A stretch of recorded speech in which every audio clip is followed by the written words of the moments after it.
오늘 말씀 창세기 3장 17절로부터 24절입니다. 한 절씩 나눠서 읽겠습니다. 아담에게 이르시되 네가 네 아내의 말을 듣고 내가 네게 먹지 말라 한 나무의 열매를 먹었는즉 땅은 너로 말미암아 저주를 받고 너는 내 평생에 수고하여야 그 소산을 먹으리라. 땅이 내게 가시덤불과 엉굴키를 낼 것이라. 내가 먹을 것이 밭의 채소인즉 내가 흙으로 돌아갈 때까지 얼굴에 땀을 흘려야 먹을 것을 먹으리니 내가 그것으로 취함을 입었음이라. 너는 흙이니 흙으로 돌아갈 것이리라 하시니라. 아담의 그의 아내의 이름을 하와라 불렀으니 그는 모든 산자의 어머니 됨이더라. 여호와 하나님이 아담과 그의 아내를 위하여 가죽옷을 지어 입히시느니라. 여호와 하나님이 이르시되 보라 이 사람이 선악을 아는 일에 우리 중 하나같이 되었으니 그가 너의 손을 들어 생명나무 열매도 따먹고 영생할까 하노라 하시고 여호와 하나님이 에덴 동산에서 그를 내보내어 그의 근원이 된 땅을 가게 하시니라. 이같이 하나님이 그 사람을 쫓아내시고 에덴 동산 동쪽에 그 그룹들과 두루 보는 불칼을 두어 생명나무 길을 지키게 하시니라. 아멘.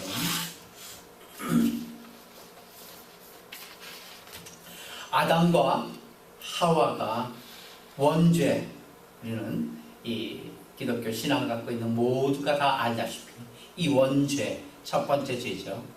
오리지널 신이라고 합니다. 원죄를 짓고 쫓겨나는 장면을 우리는 보고 있습니다. 인류 타락의 역사는 여기서부터 시작되었습니다. 이 사람이 선악을 아는 일에 우리 중 하나같이 되었다, 이렇게 말씀하십니다. 하나님은 인간이 영생, 다시 얘기하면 생명나무 실과를 따먹고 영생할까 봐서 에덴 동산으로부터 인간을 추방하십니다. 추방하실 때 그냥 추방하신 것이 아니라 20절 21절 보게 되니까 가죽옷을 지어 입히시느니라. 가죽옷을 지어 입히신 후에 추방하십니다. 20절 21절 한 번만 더 봅시다. 시작. 여호와 하나님이 아담과 그의 아내를 위하여 가죽옷을 지어 입히시니라. 예, 아담과 그의 아내를 위하여 가죽옷을 지어 입히시느니라. 이것은 예수 그리스도의 대속을 하나의 형식을 가지고 보여주신 것이다. 우리는 이렇게 공부하고 또 알고 있습니다. 아담과 하와가 스스로 무화과 나무 잎을 가지고 옷을 지어 입었어도 소용이 없었죠.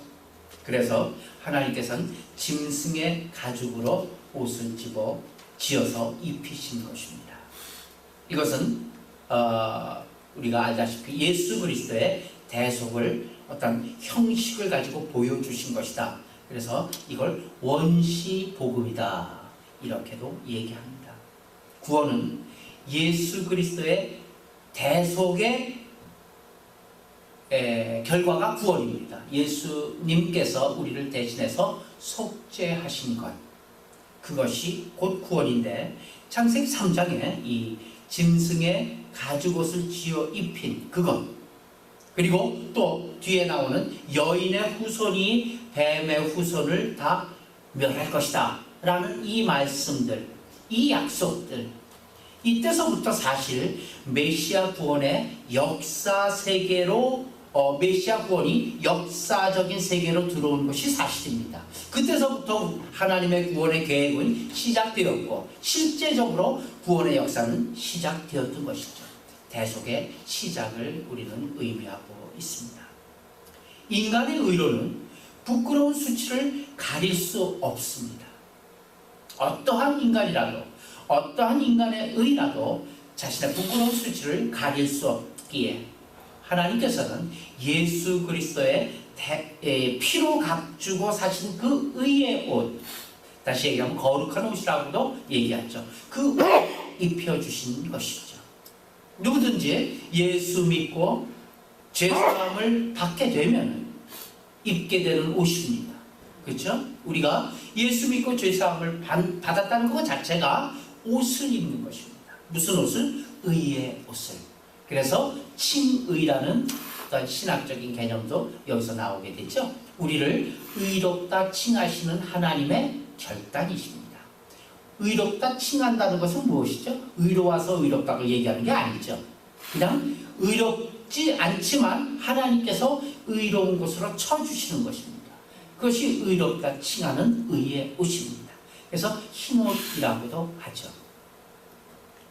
요즘에 YT의 광고 속에서 무슨 어디에서 광고하는 건지 모르겠지만 잘생겼다라는 광고를 하고 있어요. 김연아가 우쿨렐라 치면서 잘생겼다 뭐 이런 광고가 나옵니다. 근데 그 광고 멘트에서 이런 걸 갖다 제가 YT를 자주 듣기 때문에 여기서 한국 뉴스를 접할 수 있는 손쉬운 방법이 YTN on air, 그러니까 실시간 뉴스 듣는 거예요. 뭐 이렇게 와이파이를 혹은 시간을 많이 쓰지 않더라고요. 바이트를. 그래서 그걸 늘상 듣습니다. 거기 뭐 잘생겼다 그러면서 멘트가 나오는데 여자 멘트가 이런 게 있어요. 아니요, 얼굴 말고요. 우리 모두 잘생기지 않았습니까? 우리 잘생겼다고 해주자고요. 이렇게 얘기하는 거예요. 잘생겼다 해주자고요. 그리고 잘생겼다 이게 무슨 어디 그 삼성 무슨 LT 선전인가 그럴 거예요. 어쨌든 그게 중요한 게 아니라 잘생겼다 해주자고요. 귀에 거슬리더라고요. 제가 딱 그 광고를 들으면서 해주는 것은 잘생기지 않았는데도 그냥 쳐주는 거 아니에요. 그냥 잘생겼다고 하자고요. 혹은 잘생겼다 부릅시다. 뭐 이런 표현을 쓰면 될 텐데 그 표현 자체가 잘생겼다 해주자고요 이렇게 얘기를 해요. 그건 원래 잘생기지 않았다는 얘기 아니에요. 그렇죠? 그런데도 잘생겼다라고 쳐주자는 얘기 아니에요. 조금 이 멘트의 어감의 차이인데 조금 바꿨으면 좋겠다 이런 생각이 드는 광고입니다. 갑자기 생각나서 그 말씀을 드리는데 지금 하나님께서 우리를 향해서 말씀하신 게 바로 이런 얘기죠. 네. 잘생기지 않았지만 잘생겼다고 쳐주는 거예요. 의롭지 않지만 의롭다고 쳐주는 거예요. 무엇 때문에? 정작 의로운 예수 그리스도, 그 예수 그리스도의 대속의 은총 가운데 우리가 묻혀있기 때문에, 그 은총의 옷을 입고 있기 때문에 우리를 잘생긴 것으로 우리를 의로운 것으로 쳐주시는 거예요. 그게 의의 옷입니다. 하나님 나라에 가게 되면 셀 수 없이 많은 그런 큰 무리들이 흰 옷을 입고 있다라고 요한계시록에 되어 있습니다. 그 흰 옷이 무엇인가? 의의 옷, 예수 그리스도의 옷입니다. 흰 옷을 입고 종려나무 가지를 들고 하나님 보좌에 앉으신 그런 하나님과 어린 양을 경배 찬양한다. 이렇게 계시록에 되어 있죠. 예수 믿는 자체가 바로 의의 옷을 입은 것, 흰 옷을 입은 것입니다. 우리는 오늘 여러 가지 색깔의 옷을 입고 나오셨지만, 그러나 하나님 눈에서 볼 때는, 하나님의 차원에서 볼 때는 흰 옷을 입고 있는 것입니다.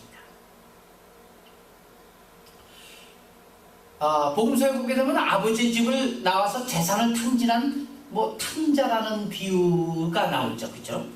그것이 탕자인지 뭔지는 모르겠습니다만 어쨌든 탕자라는 비유를 통해서 우리가 잘 알고 있는 예수님께서 말씀하신 예화입니다. 돼지가 먹는 쥐염 열매로 배를 채우고자 했어도 그마저 주는 이가 없어서 굶게 돼요. 그렇게 되니까 굶어 죽게 된 이 탕자가 어떻게 해요? 할 수 없이 이제는 더 이상 세상 어느 곳에서도 버틸 방법이 없기 때문에 아버지께로부터 준 돈 다 탕진하고 나서 다시 아버지께 돌아가서, 아버지여, 내가 하늘과 아버지께 죄를 지었나이다.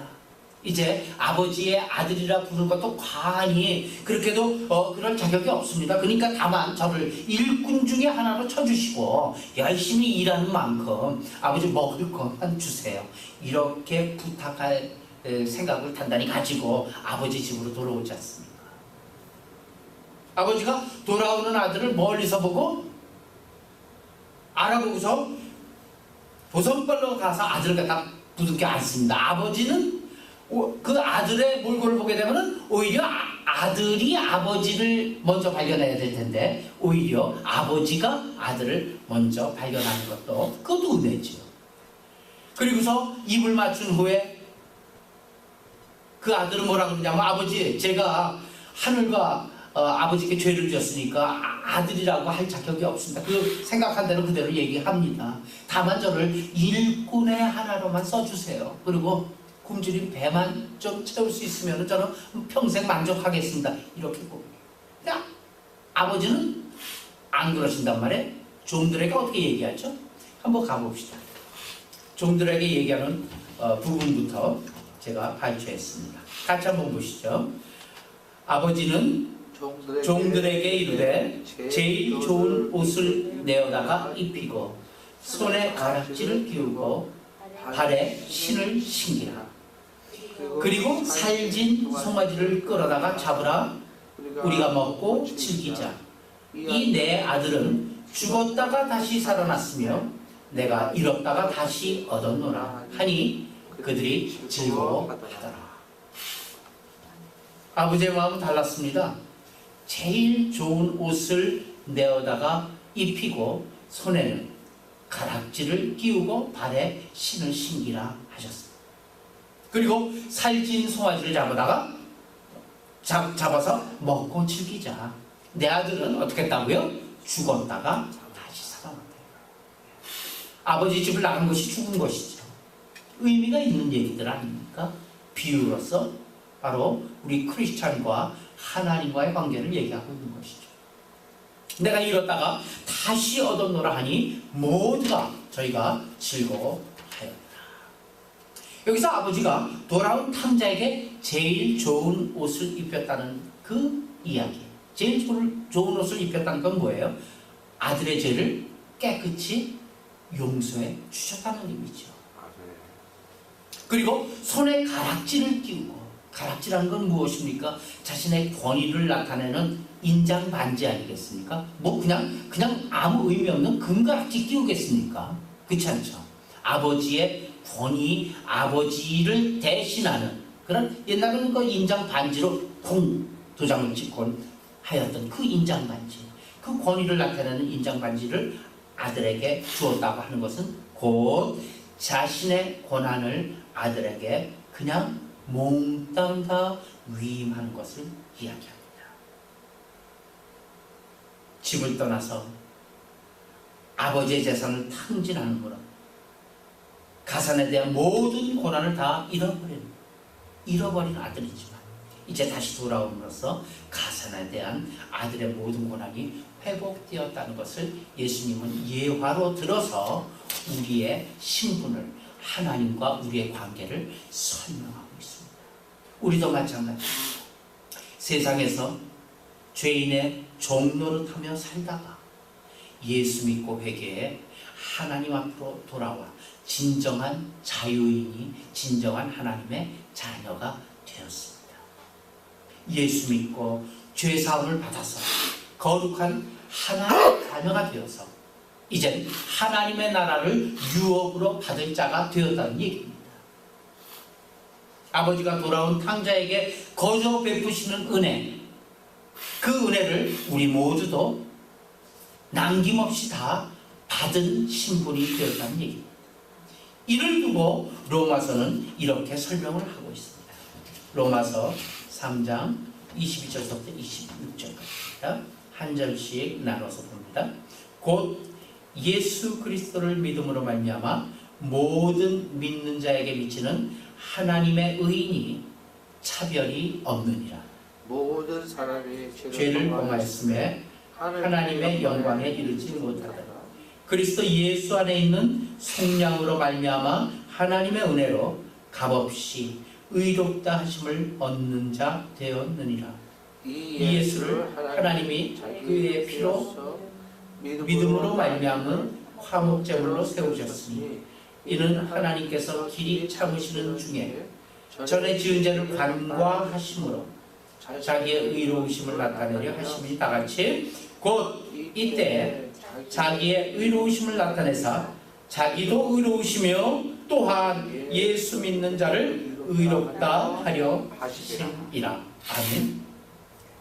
죄를 간과하시고 우리를 자신과 같이 의롭다 칭해 주신 것입니다. 세상에 그 어떤 걸로 단장을 해도 치부를 해도 구원의 옷과 의의 겉옷으로 단장하지 아니하면 하나님께서는 기뻐하지 아니하십니다. 하나님의 눈은 과연 구원의 옷, 의의 옷으로 옷을 입었는가 아니면은 입지 않았는가, 그 두 가지만 보십니다. 하나님은 거룩하시기 때문에 그렇습니다. 또 예수님께서 한 비유 우리가 기억나고 있지 않습니까? 초청을 했는데, 잔치에 초청을 했는데 아무도 안 오는 거예요. 그러니까 상은 잔뜩 차려놨는데, 그래서 일꾼들에게 얘기를 해. 시장에 가서 다 불러와라. 다 불러와라. 아무런 조건 없이 다 불러와라. 다 상에 둘러앉아갖고 우리 다 잔치하면서 먹고 마시자. 다 불러왔어요. 너도 나도. 다 불러왔는데 한 사람이 어떻게 했다고요? 한 사람이 그만 옷을 입고 올 옷을 입지 않고 오지 않았습니까? 그래서 쫓아내는 사건이 있습니다. 그 옷이 무엇입니까? 그 옷이 곧 예수 그리스도의 옷이랍니다. 다 조건 없이 하나님께서는 다 하나님의 자녀로 봤대. 한 가지 조건이 있으니 그것은 무엇입니까? 바로 하나님께서 지어주신 가죽 옷 예수 그리스도의 옷을 입는 것이 조건입니다. 아멘. 그 예수 그리스도의 옷은 하나님께서 지어서 입혀주십니다. 아멘.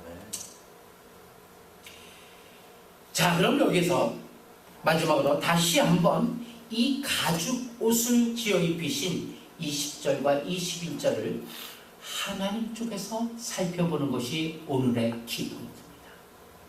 다시 한번 본문으로 가서 20절, 21절 같이 한번 읽겠습니다.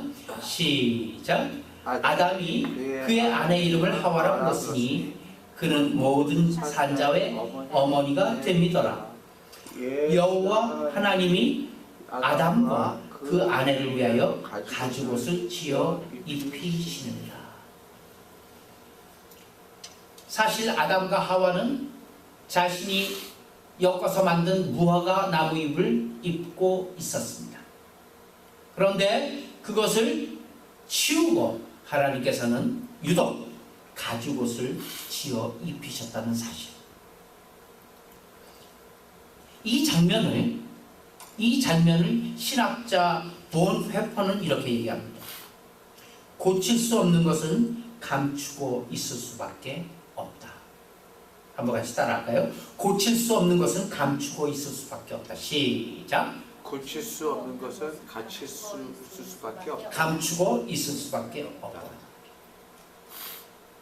고칠 수 없는 것이 있어요. 그것은 어떻게 한다고요? 감추고 있을 수밖에 없다는 얘기. 어느 쪽에서 봤을 때? 하나님 쪽에서 봤을 때. 그렇죠? 그것을 감추신 이가 누구라고요? 하나님. 하나님이시라고요. 우리는 자꾸 상대방을 고치려고 노력을 합니다. 그렇죠? 사랑하는 아내가 사랑하는 남편이 이것 저것 다 좋은데 이것만은 좀 고쳤으면 좋겠어요. 그래갖고 고치려고 노력을 합니다. 그것이 싸움의 시작이 되기도 하죠. 뭐 비단 부부관계뿐만 아니라 다른 관계에 있어서 다 마찬가지예요. 우리가 신문을 보면서 참 이런 것은 좀 고쳐야 될 텐데 이렇게 고쳐야 될 것 자꾸만 고치려고 노력을 하고 있어요. 이것만 고치면 된다 이 얘기죠. 그죠? 사랑도 마찬가지예요. 내가 저 사람 참 사랑하는데 이것만은 고쳤으면 좋겠어. 고쳐집니까? 안 고쳐져요. 안 고쳐져요. 해보셨죠? 네. 안 고쳐져요. 고칠 수 없는 게 있다니까요. 고칠 수 없는 것은 뭐라고요? 감춰야 된다. 감춰줘야 된다. 감춰줘야 된다고요. 누가 하셨다고요? 하나님 하셨다고요. 고칠 수 없는 것, 고쳐지지 않는 것은 감춰질 수밖에 없습니다. 예를 한번 들어봅시다. 어느 집에 갔더니 뭐 우리 박효원 집사님 집 가면은 뭐 제가 뭐 안 가봐도 뻔해요. 예. 보면 아마 떨어진 거 하나도 없이 깨끗할 거예요. 진짜 깨끗해요. 예. 어디 뭐 선반 위나 뭐 하다못해 그 뭐예요 이거 불 위까지 다 닦으니까 예, 깨끗합니다. 진짜 깨끗해요. 참 깨끗하죠. 반면에 우리 집은요. 우리 집은 좀 그렇지 못하죠. 뭐 요즘에 또 특별히 또 그 손님 하나가 꼬마 손님 하나가 있어서 더 아주 그냥 어지러워요. 아주 지저분해요. 한번 질문을 해볼게요. 깨끗한 집하고 깨끗하지 않은 집, 다시 얘기하면 더러운 집, 그 두 집 사이를 한번 비교해 봅시다. 어떤 차이가 있는 거예요? 깨끗한 집과 더러운 집. 깨끗한 집과 더러운 집. 차이는요, 가장 그건 일주일 동안 생각한 거예요, 사실은요. 제가 이렇게 그 저녁 때 잠시 일하러 가서도 그걸 생각해요. 그걸 또 몸소 하다 보니까 생각해요. 깨끗한 것과 더러운 것의 차이가 무엇일까? 그것을 느끼게 된 거예요. 깨끗한 것은요, 깨끗한 집은요, 쓰레기가 쓰레기통에 있으면 깨끗해요. 맞죠? 더러운 집은요, 쓰레기가 쓰레기통에 있지 않고 그냥 널려져 있는 거예요. 더러운 집. 더러운 집은 쓰레기가 널려 있는 집이 더러운 집이에요. 그것이 쓰레기통 속에 들어가 있으면 어떻게 해요? 깨끗한 집이 되는 거예요. 박효원 집사님 집이나 우리 집이나 똑같아요. 사실은 밖에서 외형적으로 볼 때는. 그런데 다른 게 뭐냐면은 깨끗한 박효원 집사님 집은 모든 쓰레기가 다 정리돼서 쓰레기통 속에 있다는 것과 우리 집은 아직까지 쓰레기통 속에 들어가지 있지 않기 때문에 더러운 집. 맞죠? 그걸 느꼈어요. 우리가 자주 오해하고 있는 부분이 바로 이런 부분. 우리는 언제나 우리가 깨끗한 사람이 되면, 내가 정말 정결한 사람이 되면 우리 마음에 더러운 생각들이 전혀 나지도 않고 더러운 생각이 있을 수도 없다. 이렇게 생각해 버리는 오해가 있어요. 제가 그렇게 쓰레기를 치우면서 그런 생각을 하는 거예요. 그러나 성경에서의 신앙인이란 그 마음속에 다시는 죄악된 어떤 생각이나 어떤 그 죄악된 여지가 일어나지 않는 사람, 이런 사람이 신앙인이라고 성경에는 어느 한 곳도 쓰여진 적이 없어요. 다만 일어나는 생각을 눌러야 되는 자가 신앙입니다. 악한 말을 다 가슴속에는 생각하고 있다니까요. 그런데 입 밖으로 내지 않고 악한 생각을 행위로 옮기지 않는 사람, 그 사람이 신앙입니다. 사실은 우리 안에는 쓰레기통 속에 쓰레기가 고스란히 있어요. 널려 있지만 않을 뿐입니다. 그렇죠? 우리는 예수를 믿게 되면은 악한 생각이 전혀 나지 않는다라고 오해하기 때문에 그런 생각이 드는 것 자체로 당황할 때가 있어요. 그렇잖아요.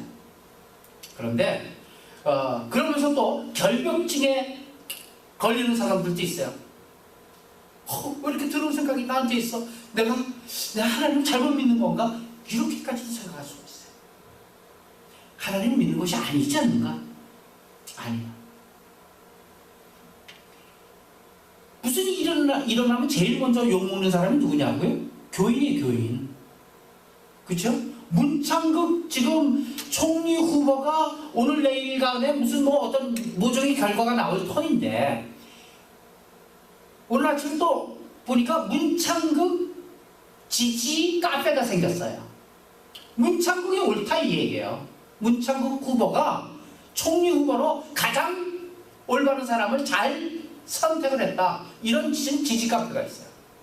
많은 사람들이 지금 문창구 이런 사람이 어떻게 총리가 될 수 있냐 그렇게 얘기하고 있는 와중에 그런 사람들은 대부분 정말 real Christian이라고 제가 생각해 볼 수가 있어요. 왜? 저도 마찬가지예요. 문창극 같은 사람이 총리를 해야 된다고 분명히 생각을 해요. 저는요. 우리의 잘못과 우리의 비겁한 것을 잘 깨달아 아는 사람이 우리의 비겁을 고칠 수가 있어요. 우리의 잘못을 고칠 수가 있고요. 사람들이 얘기를 해요. 그리스도인들은 전부 다 깨끗한데 어떻게 교회 다니는 사람이 저럴 수가 있어? 목사가 저럴 수가 있어? 이렇게 얘기해요. 왜냐하면 신자들에 대해서 교회에 대해서 그들이 세상이 거는 기대가 있기 때문에 그래요. 그렇기 때문에 욕을 먹는 게 당연한 거예요. 왜? 우리는 세상 사람과 다르다라고 세상 사람들은 생각을 하고 있기 때문에 그래요. 그런데 다른 건 사실이죠. 그러나 그 다른 것이 뭐냐면은 우리는 세상 사람들은 쓰레기가 전부 다 널려져 있는데 우리는 그 쓰레기를 어디에다 담고 있다고요? 쓰레기통에. 그렇지만 쓰레기 자체는 있어요. 그것 때문에 걸려갖고 세상 사람들이 우리 신앙인들을 뭐라고 하는 건 사실은 세상 사람들이 인식이 잘못되어 있는 거죠. 사실은. 우리도 똑같아요. 단 그 쓰레기를 갖다가 감추고 쓰레기통에 넣고 어떻게 하면 그 쓰레기통에서 냄새가 나지 않을까? 물론 쓰레기차 오면 버려야 되겠죠. 그렇게 하고 있는 상태라는 것을 우리가 아는 것이 중요한 거예요. 지금 막 정치인들 욕하고 있어요. 그렇지만 또 대놓고는 욕을 못해요.